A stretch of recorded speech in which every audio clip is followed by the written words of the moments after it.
So here I am at the summer house, and you can see there's a track coming down here, and I've been bringing wood down for the sauna in this little toboggan. There's, I think it's 40 litres of wood in there. It's quite heavy, especially when you're trudging through deep snow,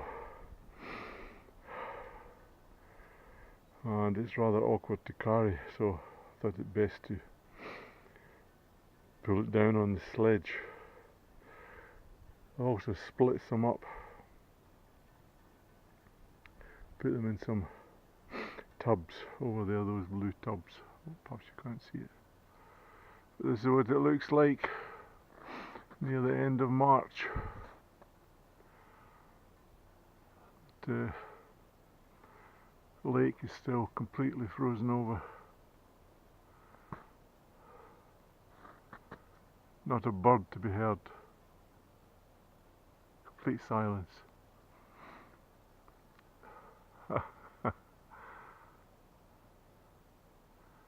So that's it. The summer house at the end of March. Tons of snow still about. I bought 8 sacks of really good birch wood for burning in the sauna. They come in these 40 litre sacks.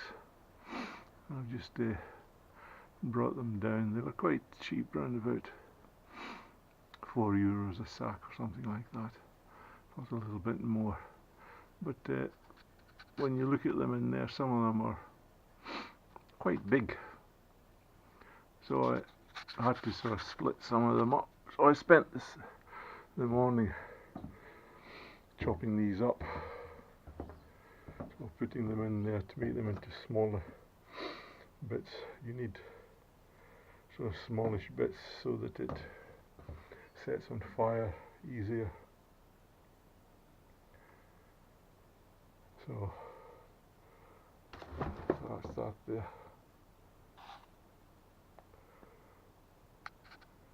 For the stove inside as well, in the sauna.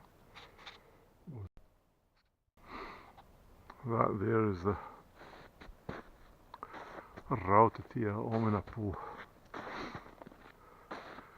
There has been no rabbits around here, which has been good.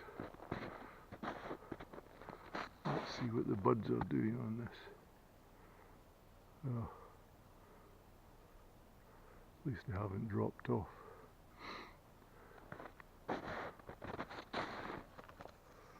So there it is. Rautatie Omenapool. It's called Malus huvingensis. It was first grown at the railway station at Huvincow. That's how it's got its name.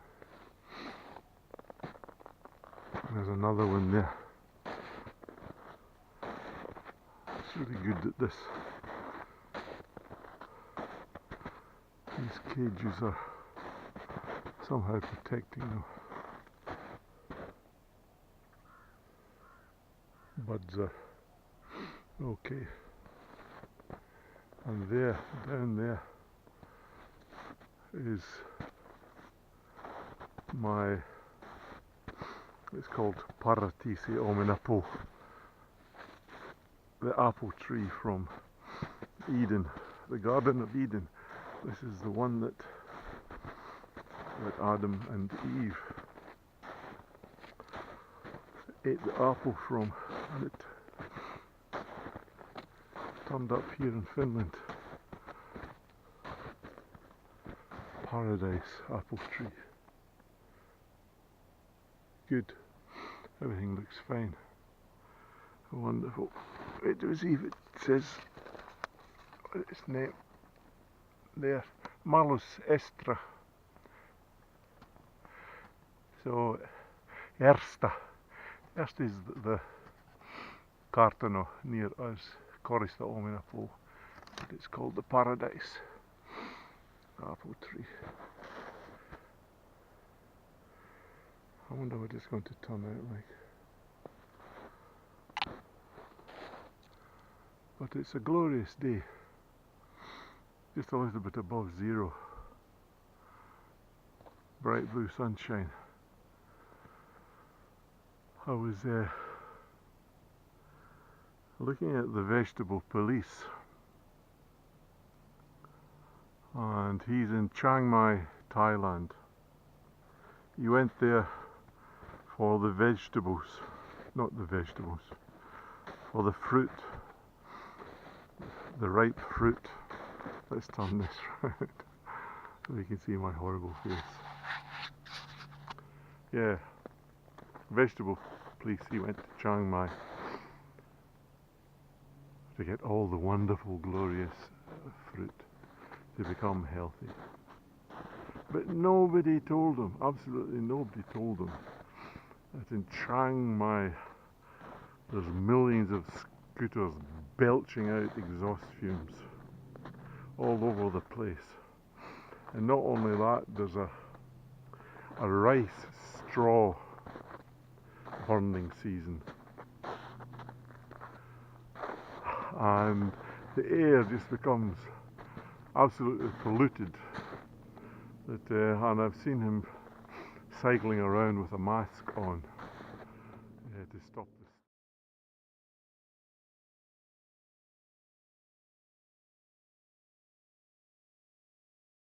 this. To stop the stuff going into his lungs.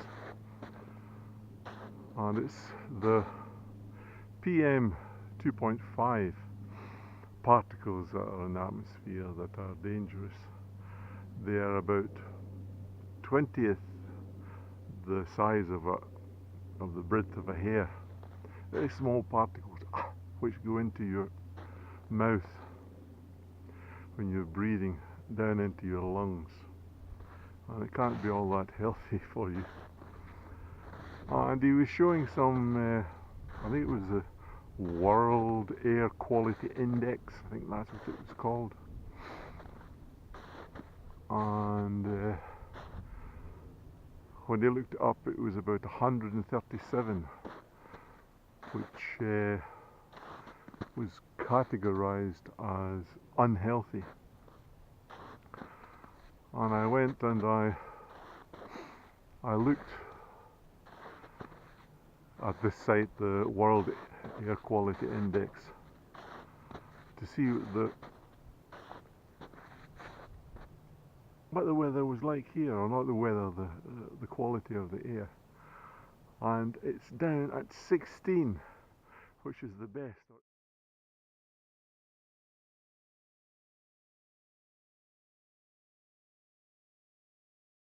Which is the best or excellent or the most healthy that you can have for breathing. So even though it might be cold, that still the quality of air is absolutely brilliant.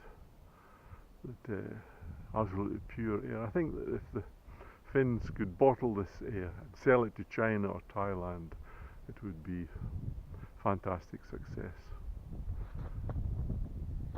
So I think I'll put some charts up so you can see the air quality around about the world. When you look at China, there are some places in China where the figure's at 999, and next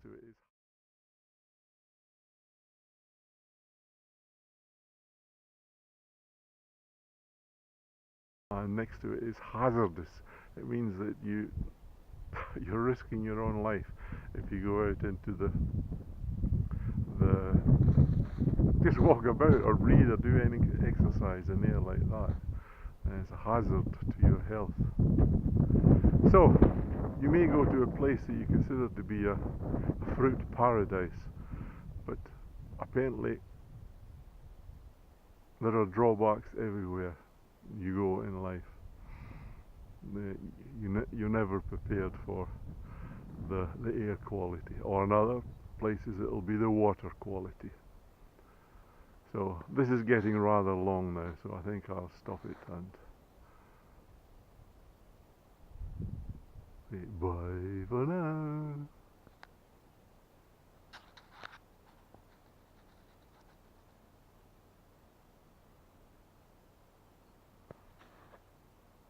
Yeah, I had a little bird singing there.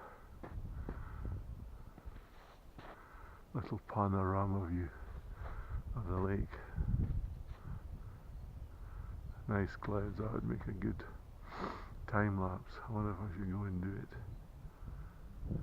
Just going down the lake now.